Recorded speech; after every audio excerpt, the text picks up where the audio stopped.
लक्ष्मी रावम्मा अम्मा सौभाग्य लक्ष्मी रावम्मा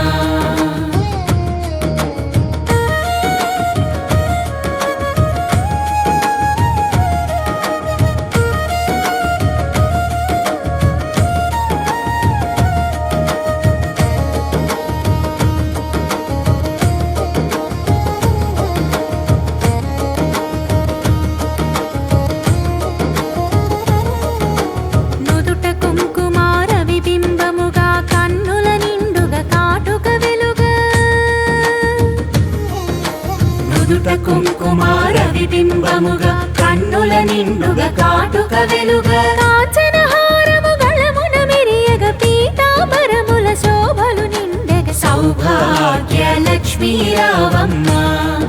అమ్మా సౌభాగ్య లక్ష్మీ రావమ్మ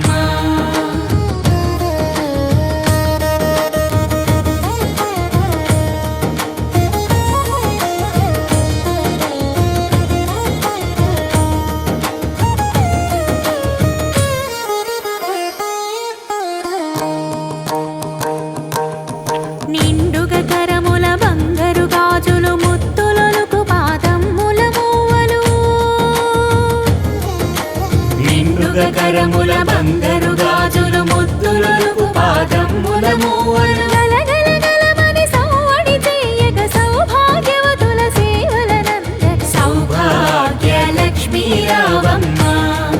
అమ్మా సౌభాగ్య లక్ష్మీ రావమ్మ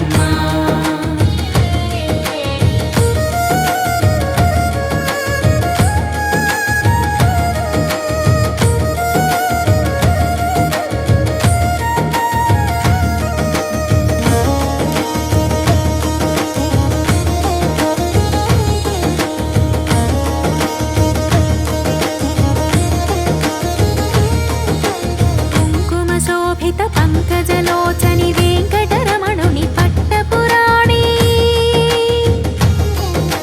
కుంకుమ శోభిత పంకజలోచని వెంకటరమణుని పట్టపురాణి పుష్కలముగ సౌభాగ్యమునిచ్చే పుణ్యమూర్తి మా ఇంట వెలసిన సౌభాగ్య లక్ష్మీ రావమ్మ అమ్మా సౌభాగ్య లక్ష్మీ రావమ్మ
श्रीलक्ष्मी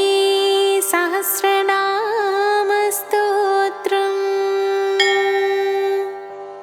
नित्यागतानन्तनित्यानन्दिनी जनरञ्जनी नित्यप्रकाशिनी चैव स्वप्रकाशस्वरूपिणी महालक्ष्मीर्महाकाली महाकन्या सरस्वती भोगवैभव संधात्री भक्तानुग्रहकारिणी ईशावास्या महामाया महादेवी महेश्वरी हृल्लेखा परमाशक्तिर्मातृका बीजरूपिणी नित्यानन्दा नित्यबोधा नादिनी जनमोदिनी सत्यप्रत्ययनी चैव स्वप्रकाशात्मरूपिणी त्रिपुरा भैरवी विद्या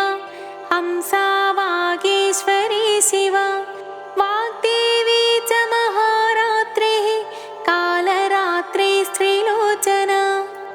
भद्रकाली कराळी च महाकाली तिलोत्तमा काली कराळवक्त्रान्त कामाक्षी कामदा शुभा चण्डिका चण्डरूपेश चामुण्डा चक्रधारिणी त्रैलोक्यजयिनी देवी त्रैलोक्यविजयोत्तमा सिद्धलक्ष्मी क्रियालक्ष्मी मोक्षलक्ष्मी प्रसादिनी उमा भगवती दुर्गा चान्द्री दाक्षायणी शिवा प्रत्यङ्गिराधरा वेला लोकमाता हरिप्रिया पार्वती परमादेवी ब्रह्मविद्या प्रदायिनी अरूपा बहुरूपा च विरूपा विश्वरूपिणी पञ्चभूतात्मिका वाणी पञ्चभूतात्मिका परा काली मा पञ्चिका वाग्मी हविप्रत्यधिदेवता देवमाता सुरेशान देवगर्भाम्बिका धृतिः संख्याजाति क्रियाशक्तिः प्रकृतिर्मोहिनी मही यज्ञविद्या महाविद्या गुह्यविद्या विभावरी ज्योतिष्मती महामाता सर्वमन्त्रफलप्रदा दारिद्र्यध्वंसिनी देवी हृदयग्रन्थिभेदिनी सहस्रादित्यसङ्कासा चन्द्रिका चन्द्ररूपिणी गायत्री सोमसम्भूतिः सावित्री प्रणवात्मिका शाङ्करी वैष्णवी ब्राह्मी सर्वदेव नमस्कृता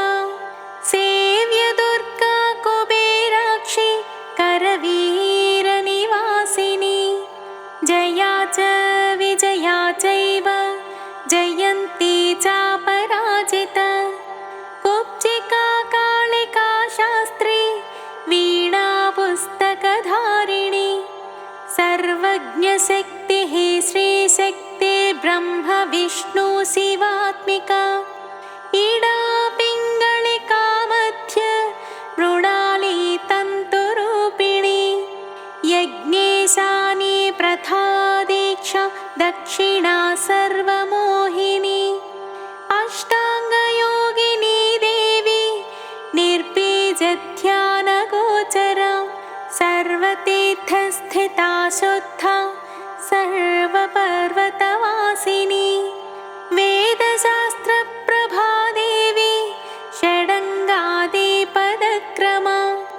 शिवाधात्री शुभानन्दा यज्ञकर्मस्वरूपिणी व्रतिनी मेनका देवी ब्रह्माणी ब्रह्मचारिणी एकाक्षरपरा तारा भवबन्धविनाशिनी विश्वम्भराधराधारा निराधाराधिकस्वरा राकाकुहूरमावास्य पूर्णिमानुमतिद्युतिः सिनीवाली शिवावस्य वैश्वदेवी पिशङ्गिला पिप्पला च विशालाक्षी रक्षोऽग्निवृष्टिकारिणी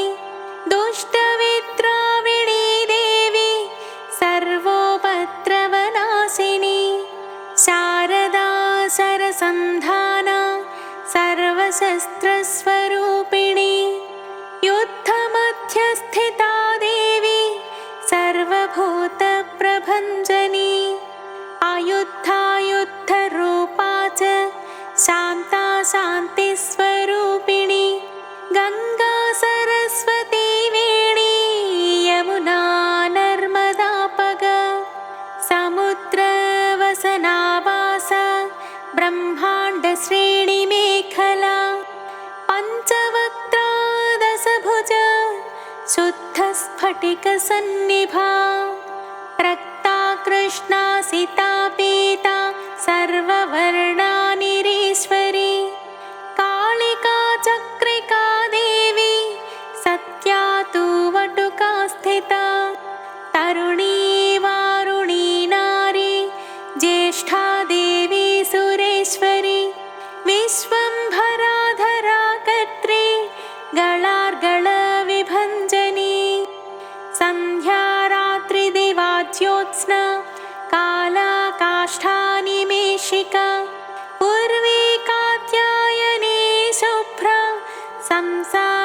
संसारार्णवतारिणी कपिला कीलिका शोका मल्लिका नवमल्लिका देविका नन्दिका शान्ता भञ्जिका भयभञ्जिका कौशिकी वैदिकी देवी सौरी रूपाधिकातिभा दिग्वस्त्रा नववस्त्रा च कन्यका कमलोद्भवा श्रीसौम्यलक्षणातीत दुर्गा सूत्रप्रबोधिका श्रद्धा मेधा कृतिः प्रज्ञा धारणा कान्तिरेव च श्रुतिः स्मृतिधृतिधन्या भूतिरिष्टिर्मनीषिणी विरक्तिर्व्यापिनी माया सर्वमाया प्रभञ्जनी महेन्द्री मन्त्रिणी सिंही चेन्द्रजालस्वरूपिणी अवस्थात्रय निर्मुक्ता गुणत्रय विवर्जिता ईषणात्रय निर्मुक्ता सर्वरोग विवर्जिता योगी ध्यानान्तगम्या च योगध्यानपरायणा त्रयीशिखा विशेषज्ञा वेदान्तज्ञानरूपिणी भारती कमला भाषा पद्मा पद्मवती कृतिः गौतमी गोमती गौरी ईशानाहं सवाहनी नारायणी प्रभाधारा जाह्नवी शङ्करात्मजा चित्रघण्टा सुनन्दा श्रीमानवी मनुसम्भवा स्तम्भिनी क्षोभिणी मारी भ्रामिणी शत्रुमारिणी मोहिनी द्वेषिणी वीरा अघोरा रुद्ररूपिणी रुद्रैकादशिनी पुण्या कल्याणी लाभकारिणी देवदुर्गा महादुर्गा स्वप्नदुर्गाष्टभैरवी सूर्यचन्द्राग्निरूपा च ग्रहनक्षत्ररूपिणी बिन्दुनादकलातीता बिन्दुनादकलात्मिका दशवायुजयाकार कला षोडशसंयुता काश्यपी कमला देवी नादचक्रनिवासिनी मृडाधारा स्थिरा गुह्य देविका चक्ररूपिणी अविद्या शार्वरी भुञ्जा जम्भासुरनिबर्हिणी श्रीकाया श्रीकला शुभ्रा कर्मनिर्मूलकारिणी आदिलक्ष्मीर्गुणाधारा पञ्चब्रह्मात्मिका परा श्रुतिब्रह्ममुखावास सर्वसम्पत्तिरूपिणी मृतसञ्जीवनी मैत्री कामिनी कामवर्जिता निर्वाणमार्गदा देवी हंसिनी काशिका क्षमा सपर्या गुणिनी भिन्ना निर्गुणा खण्डिता शुभा स्वामिनी वेदिनी शक्या शाम्बरी चक्रधारिणी दण्डिनी मुण्डिनी व्याघ्री शिखिनी सोमसंहतिः चिन्तामणिश्चिदानन्द पञ्चबाणप्रबोधिनी बाणश्रेणिः सहस्राक्षी सहस्रभुजपादुका सन्ध्यावलिस्त्रिसन्ध्याख्या ब्रह्माण्डमणिभूषणा वासवी वरुणी सेना कुलिका मन्त्ररञ्जनी जितप्राणस्वरूपा च कान्ता काम्यवरप्रदा मन्त्रब्राह्मणविद्याथा नादरूपा हविष्मती आथर्वणि श्रुतिशून्य कल्पनावच्चिता सती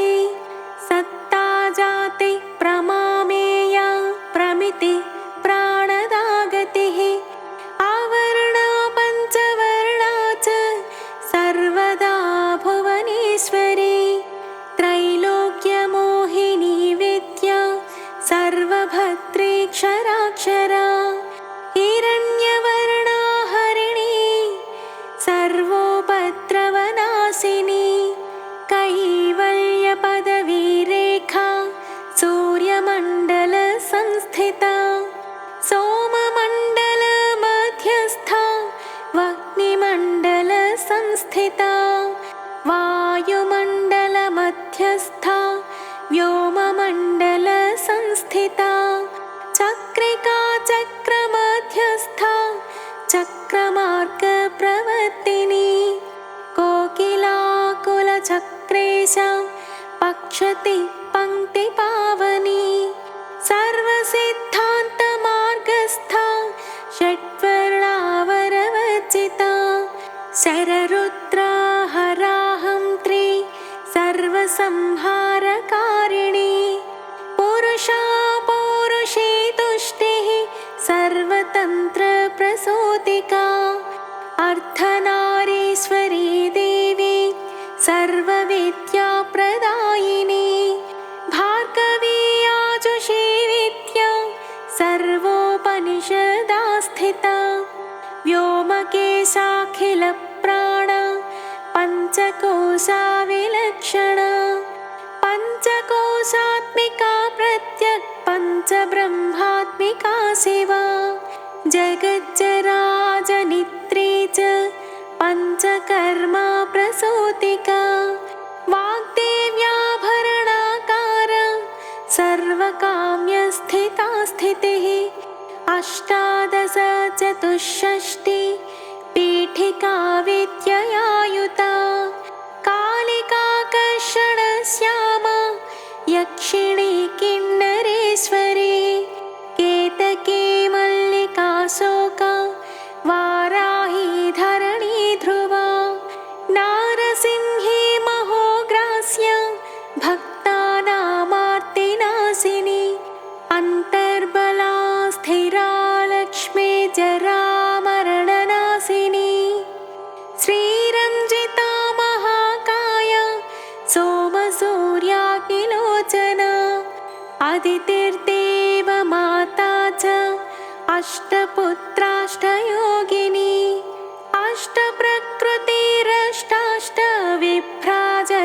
अष्टप्रकृतिरष्टाष्टविभ्राजद्विकृताकृतिः दुर्भिक्षध्वंसिनी देवी सीता सत्या च रुक्मिणी ख्यातिजा भार्गवी देवी देवयोनिस्तपस्विनी शाकम्भरी महाशोणा गरुडोपरि संस्थिता सिंहगा व्याघ्रगा देवी वायुगा च महाद्रिगा अकारादिक्षकारान्ता सर्वविद्याधिदेवता मन्त्रव्याख्याननिपुणा ज्योतिःशास्त्रैकलोचना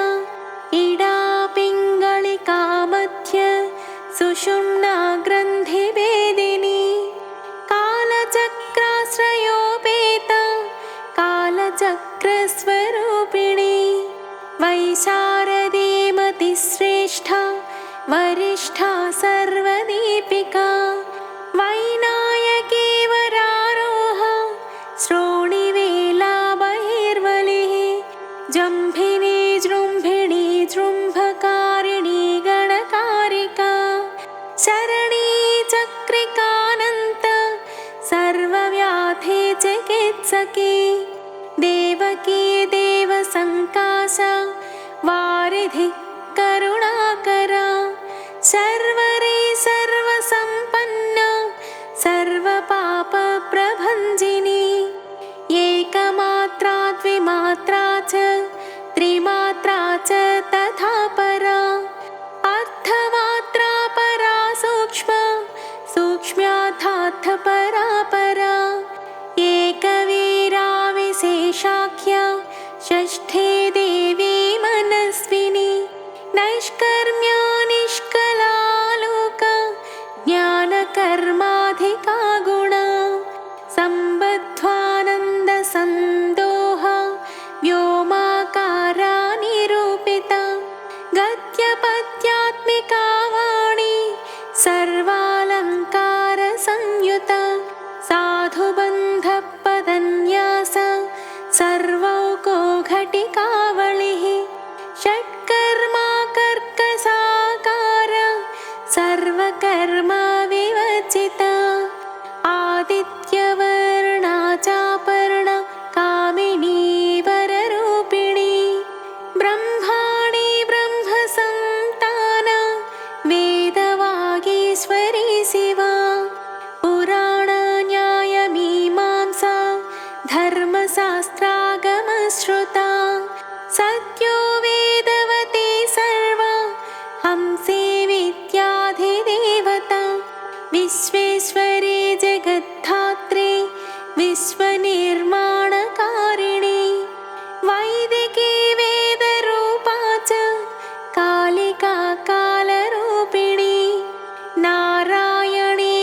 सर्वकर्मा प्रवर्तिनी एकाक्षरपरायुक्ता सर्वदारिद्र्यभञ्जिनी पाशाङ्कुशान्विता दिव्या वीणा व्याख्याक्षसूत्रभृत् एकमूर्तिस्त्रयी मूर्तिर्मधुकैटभभञ्जिनी साङ्ख्या साङ्ख्यवती ज्वाला ज्वलन्ती कामरूपिणी जाग्रन्ते सर्वसम्पत्तिः सुषुप्ता स्वेष्टदायिनी कपालिनी महादंष्ट्रा भ्रुकुटी कुटिलानना सर्वावासा सुवासा च बृहत्यष्टिश्च शक्वरी छन्दोगणप्रतिष्ठा च कल्माषी करुणात्मिका चक्षुष्मती महाघोषा खड्गचर्मधराशनिः शिल्पवैचित्र्यविद्योता सर्वतो भद्रवासिनी अचिन्त्यलक्षणाकार सूत्रभाष्यनिबन्धना सर्ववेदार्थसम्पत्तेः सर्वशास्त्रार्थमातृका आकारादीक्षकारान्त सर्ववर्णकृतस्थला सर्वलक्ष्मी सदानन्द सारविद्या सदाशिवा सर्वज्ञा सर्वशक्तिश्च खेचरीरूपगोचरिता अणिमादिगुणोपेता पराकाष्ठा परागतिः हंसयुक्तविमानस्था हंसारूढा शशिप्रभा भवानी वासनाशक्ते राकृतिस्थाखिलाखिला तन्त्रहेतुर्विचित्राङ्गी व्योमगङ्गा विनोदिनी वर्षा च वार्षिका चैव ऋग्यजुस्सामरूपिणी महानदी नदी पुण्य गण्यपुण्यगुणक्रिया समाधिगतलभ्याथा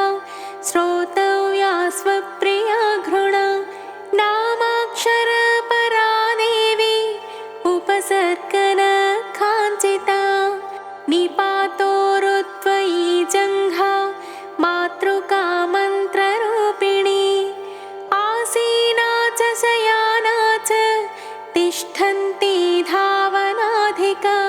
लक्ष्यलक्षणा योगाढ्या ताद्रूप्यगणनाकृतिः सैकरूपा नैकरूपा सेन्दुरूपा तदाकृतिः समासतद्धिताकारा विभक्तिवचनात्मिका स्वाहाकारा स्वधाकारा श्रीपत्यर्थाङ्गनन्दिनी गम्भीरा गहना गुह्या योनिलिङ्गाधधारिणी शेषवासुकी संसेव्या चपलावरवर्णिनी कारुण्याकारसम्पत्तिः कीलकृन्मन्त्रकीलिका शक्तिबीजात्मिका सर्वमन्त्रेष्ठाक्षयकामना आग्नेयी पार्थिवाप्या वायव्या व्योमकेतना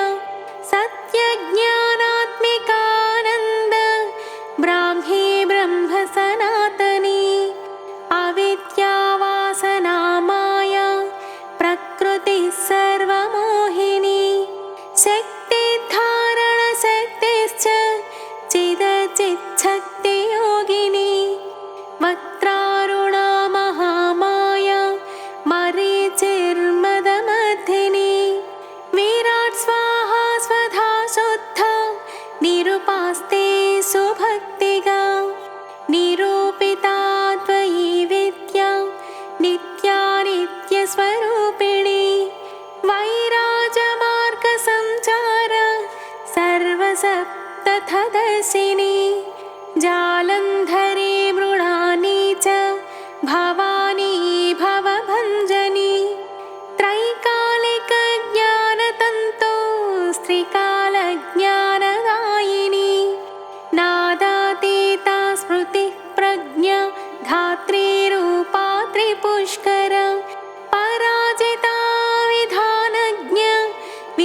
गुणात्मिका हिरण्यकेशिनी हेम ब्रह्मसूत्र विचक्षणा असंख्येय पराधान्त स्वरव्यञ्जन वैखरी मधुजिह्वा मधुमती मधुमासोदया मधुः माधवी च महाभागा मेघगम्भीरनिस्वना ब्रह्म विष्णु महेशादि ज्ञातव्यात्थ विशेषगा नाभो निशिखाकारा ललाटे चन्द्रसन्निभा भ्रूमध्ये भास्कराकारा सर्वताराकृतिर्हृदि कृत्तिकादिभरण्यन्त नक्षत्रेष्ट्यचितोदया ग्रहविद्यात्मिका ज्योतिर्विण्मति जीविका ब्रह्माण्डगर्भिणी बाला सप्तावरणदेवता वैराजोत्तमसाम्राज्य कुमारा कुसुलोदया बगला भ्रमराम्बा च शिवदूती शिवात्मिका मेरुविन्ध्यादिसंस्थान काश्मीरपुरवासिनी योगनिद्रा महानिद्र विनिद्रा राक्षसाश्रिता सुवर्णदा महागङ्गा पञ्चाख्या पञ्चसंहतिः सुप्रजाता सुवीरा च सुपोषा सुपतिः शिवा सुगृहा रक्तबीजान्ता हतकन्दर्पजीविका समुद्रव्योममध्यस्था समबिन्दु समाश्रया सौभाग्यरसजीवातुः सारासारविवेकधृक् त्रिवल्यादिषु पुष्टाङ्ग भारती भरताश्रिता नादब्रह्ममयी विद्या ज्ञानब्रह्ममयी परा ब्रह्मनाडी निरुक्तिश्च ब्रह्मकैवल्यसाधनं कालिकेया महोदार वीर्यविक्रमरूपिणी बडवाग्नी शिखावक्त्र महाकबलतर्पणा महाभूता महादर्पा महासारा महाक्रतुः पञ्चभूत महाग्रास पञ्चभूताधिदेवता सर्वप्रमाणा सम्पत्तिः सर्वरोगप्रतिक्रिया ब्रह्माण्डान्तर्बहिर्व्याप्त विष्णुवक्षो विभूषिणी शाङ्करी विधिवक्त्रस्था प्रवरावरहेतुकी हेममाला शिखामाला त्रिशिखा पञ्चलोचना सर्वागम सदाचार मर्यादा यातु भञ्जनी पुण्यश्लोकप्रबन्धाढ्य सर्वान्तर्यामि रूपिणी सामगान समाराध्या श्रोत्रकर्णरसायनं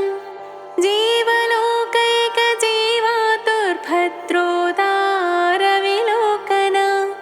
तटित्कोटिलसत्कान्तिस्तरुणी हरिसुन्दरी मीननेत्रा च सेन्द्राक्षी विशालाक्षी सुमङ्गला सर्वमङ्गलसम्पन्ना साक्षान्मङ्गलदेवता देहहृद्दीपे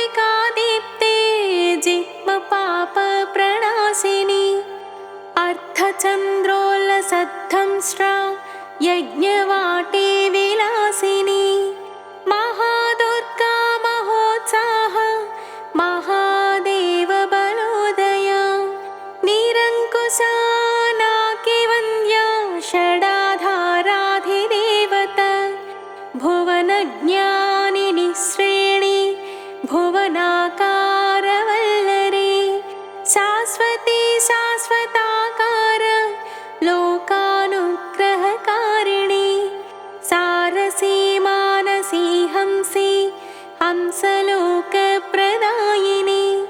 चिन्मुद्रालङ्कृतकरा कोटिसूर्यसमप्रभा सुखप्राणे शिरोरेखा सतदृष्टप्रदायिनी सर्वसाङ्कर्यदोषघ्नी ग्रहोपद्रवनाशिनी क्षुद्रजन्तो भयघ्नी च विषरोगादिभञ्जनी सदा शान्ता सदा शुद्धा बृहच्छिद्रनिवारिणी कलिदोषप्रशमनी कोलाहलपुरस्थिता गौरी लाक्षणिके मुख्या जगन्याकृतिवर्जित माया विद्या मूलभूता वासवी विष्णुचेतना वादिनी वसुरूपा च वसुरत्नपरिच्छदा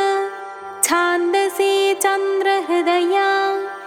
मन्त्रस्वच्छन्दभैरवी वनमाला वैजयन्ती पञ्चदेव्यायुधात्मिका पीताम्बरमयी चञ्चत्कौस्तुभा हरिकामिनी नित्या तथ्या रमा रामा रमणी मृत्युभञ्जनी ज्येष्ठा काष्ठा धनिष्ठान्ता शराङ्गी निर्गुणप्रिया मैत्रेया मित्रविन्दा च शेषकलाशया वाराणसी वासरता चार्यावत्तजनस्तुता जगदुत्पत्तिसंस्थान संहारत्रयकारणं त्वमम्ब विष्णुसर्वस्वं नमस्तेऽस्तु महेश्वरी नमस्ते सर्वलोकानां जनन्यै पुण्यमूर्तये सिद्धलक्ष्मीर्महाकाली महालक्ष्मी नमोऽस्तुते सत्यो जातादिपञ्चाग्निरूपा पञ्चकपञ्चकं यन्त्रलक्ष्मीर्भवत्यादिराध्येत्येते नमो नमः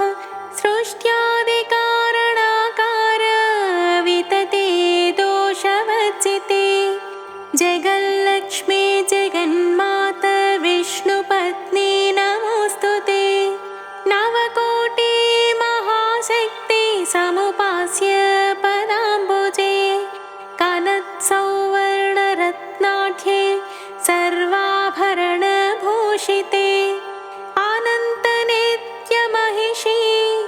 प्रपञ्चेश्वरनायके अत्युच्छ्रितपदान्तस्थे परमव्योमनायके नागपृष्ठगताराध्ये विष्णुलोकविलासिनी वैकुण्ठराजमहिषी श्रीरङ्गनगराश्रिते रङ्गनायके भूपुत्रे कृष्णे वरदवल्लभे कोटिब्रह्मादिसंसेव्ये कोटिरुद्रादिकीर्तिते मातुलुङ्गमयं खेटं सौवर्णचषकं तथा पद्मद्वयं पूर्णकुम्भं कीरं च वरदाभये पाशमङ्कुशकं शङ्खं चक्रं शूलं कृपाणिकां धनुर्बाणौ चाक्षमालां चिन्मुद्रामपि बिभ्रति अष्टादशभुजे लक्ष्मीर्महाष्टादशपीठगे भूमिनीलादिसंसेव्ये स्वामि चित्तानुवर्तिनि पद्मे पद्मालये पद्मे पूर्णकुम्भाभिषेचिते इन्दिरेन्दीवराभाक्षि क्षीरसागरकन्यके भार्गवी त्वं स्वतन्त्रेच्छा वशीकृतजगत्पतिः मङ्गलं मङ्गलानां त्वं देवतानां च देवता त्वमुत्तमोत्तमानां च त्वं श्रेयः परमामृतम् धनधान्याभिवृद्धिश्च सार्वभौमसुखोच्छ्रया आन्दोलिकादिसौभाग्यं मत्ते भाति महोदयः पुत्रपौत्राभिवृद्धिश्च विद्याभोगबलादिकम् आयुरारोग्यसम्पत्तिरष्टैश्वर्यं त्वमेव हि परमेश विभूतिश्च सूक्ष्मात् सूक्ष्मतरा गतिः सदयापाङ्गसन्दन्थ ब्रह्मेन्द्रादिपदस्थितिः अव्याहत महाभाग्यं त्वमेवाक्षोभ्यविक्रमः समन्वयश्च वेदानामविरोधस्त्वमेव हि निःश्रेयसपदप्राप्ति साधनं फलमेव च श्रीमन्त्रराजराज्ञी च श्रीविद्याक्षेमकारिणी श्रीं बीजजपसन्तुष्टा ऐं ह्रीं श्रीं बीजपालिका प्रपत्तिमार्गसुलभा विष्णुप्रथमकिङ्करी क्लीङ्कारार्थसवित्री च सौमङ्गल्याधिदेवता श्रीषोडशाक्षरी विद्या श्रीयन्त्रपुरवासिनी सर्वमङ्गलमाङ्गल्ये शिवे सर्वार्थसाधिके शरण्ये त्र्यम्बके देवी नारायणी नमोऽस्तुते पुनः पुनर्नमस्तेऽस्तु साष्टाङ्गमयुतं पुनः सनत्कुमार उवाच एवं स्तुता महालक्ष्मी ब्रह्मरुद्रादिभिः सुरैः समद्भिराराध्यैश्च निःसत्त्वैर्भोगवर्जितैः ज्येष्ठाजुष्टैश्च निःश्रेकैः संसारात् स्वपरायणैः विष्णुपत्नी ददौ तेषां दर्शनं दृष्टितर्पणम्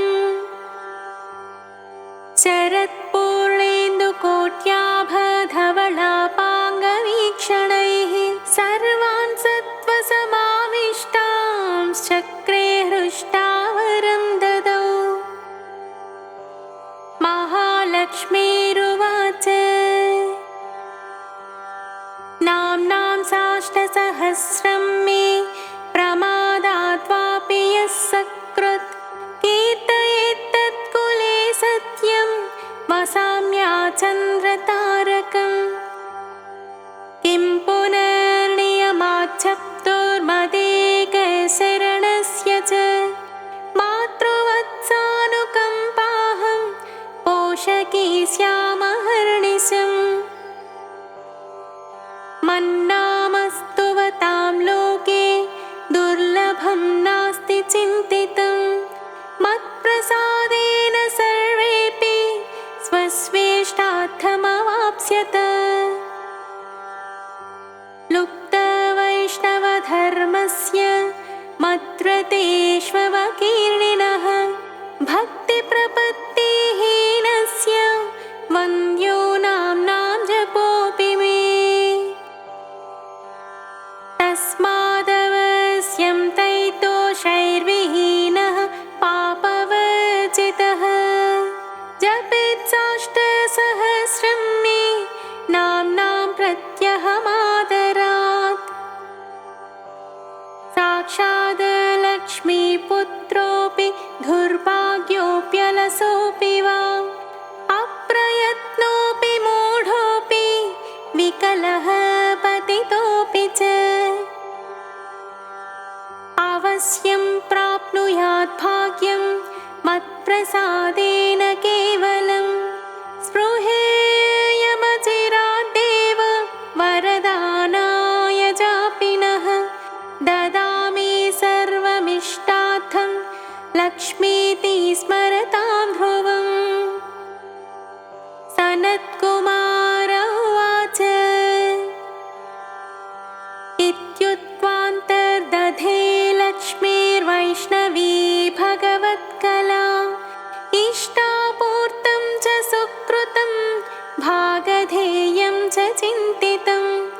स्वं स्वं स्थानं च भोगं च विजयं लेभिरे सुराः तदेतद्ब्रवतां यद्य लक्ष्मीनामसहस्रकं योगिनः पठत क्षिप्रं चिन्तितार्थानवाप्स्यथ गाग्य उवाच सनत्कुमार योगीन्द्र इत्युक्त्वा सदयानिधिः अनुगृह्य ययौ क्षिप्रं तां श्रुत्वा दशयोगिनः तस्मादेतद्रहस्यं च गोप्यं जप्यं प्रयत्नतः अष्टम्यां च चतुर्दश्यां नवम्यां भृगुवासरे पौर्णमास्याममायां च पर्वकाले विशेषतः जपे